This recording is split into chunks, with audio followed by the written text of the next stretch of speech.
Assalamualaikum warahmatullahi wabarakatuh. Perkenalkan, kami dari kelompok 3 SIF B dalam mata kuliah Praktikum Biokimia 1 yang beranggotakan saya Indah Dwi Saputri dengan ujung NIM 44. Saya Al-Amin dengan ujung NIM 65. Saya Dwina Destiani dengan ujung NIM 46. Saya Eliandini Putri dengan NIM 24. Pada video kali ini kami akan membahas tentang reaksi uji asam asam amino. amino.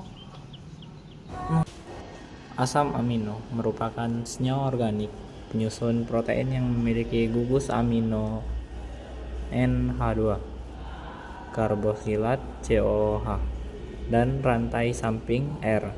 Setiap asam amino memiliki struktur, ukuran, muatan, dan sifat yang berbeda berdasarkan gugus R. Asam amino dapat bersifat aporter, yaitu dapat bereaksi dengan asam maupun basa. Protein terbentuk dari asam amino yang dihubungkan melalui ikatan kovalen, membentuk rantai polipeptida. Perbedaan struktur asam amino dapat diamati melalui berbagai reaksi kimia atau uji warna. Tambahkan 5 tetes larutan nihidrin 0,1% ke dalam 5 ml larutan asam amino 1%. Panaskan hingga mendidih, amati warna yang terbentuk. Uji nihidrin merupakan uji umum untuk asam amino yang memiliki zwitter ion atau amino bebas.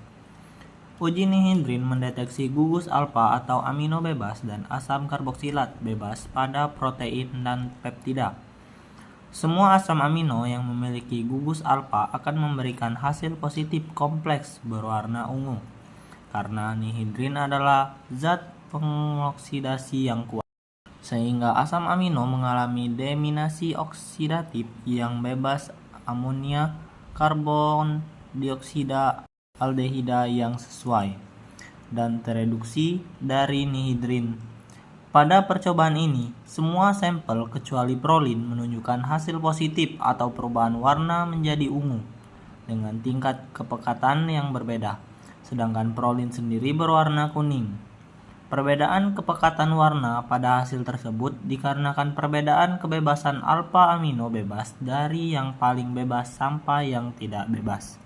Kemudian, pada uji selanjutnya dilakukan uji kelarutan menggunakan 3 reagen yang berbeda, yaitu H2O, NaOH, dan kloroform pada kurang lebih 10 sampel asam amino, di mana pada reagen H2O dan NaOH didapat hasil yang sama, yaitu semua sampel larut.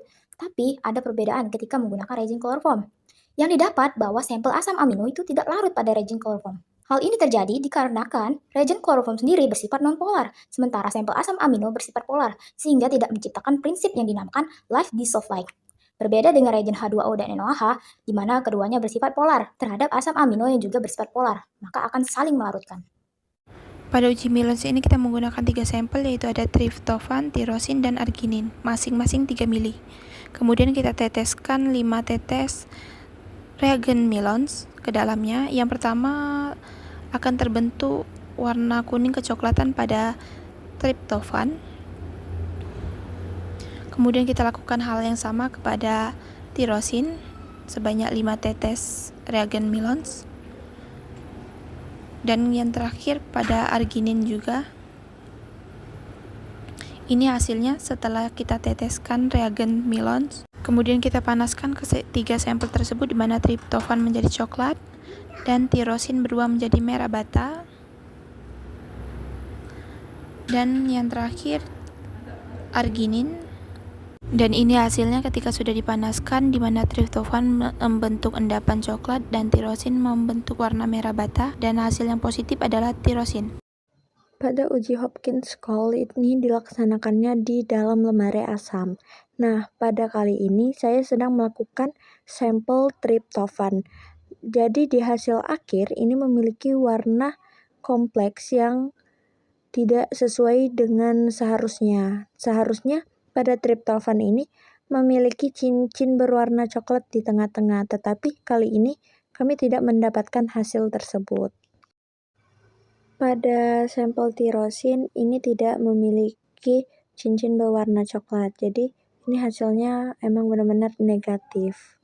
Dan begitu juga untuk sampel lisin, ini juga tidak memiliki cincin berwarna coklat karena negatif. Pada uji kali ini adalah uji sistem, di mana uji sistem ini dibakar dengan bunsen dan yang ada di dalamnya itu adalah spiritus. Nah, pada uji sistem ini terdapat endapan yang berwarna merah bata. Itu sudah mendidih. Selanjutnya uji sustain, di mana uji sustain ini melihat apakah warna ungu itu stabil atau tidak. Nah, ternyata di akhir setelah didiamkan beberapa menit, warna ungu itu menjadi warna hijau. Jadi warna ungu itu tidak stabil pada uji sustain. Pada uji kantoprotein kita menggunakan 3 sampel yaitu triptofan, tirosin, dan arginin sebanyak 0,5 mili. Kemudian tambahkan 5 tetes HNO3 ke masing-masing sampel. Ini hasilnya setelah dipanaskan. Kemudian setelah dingin kita teteskan 5 tetes NaOH 10 m ke masing-masing sampel yaitu triptofan, tirosin, dan arginin. Kita meneteskannya setelah ketiga sampel tersebut didinginkan. Kemudian ini dia hasil akhirnya. Video dari kami akhiri. Wassalamualaikum warahmatullahi wabarakatuh.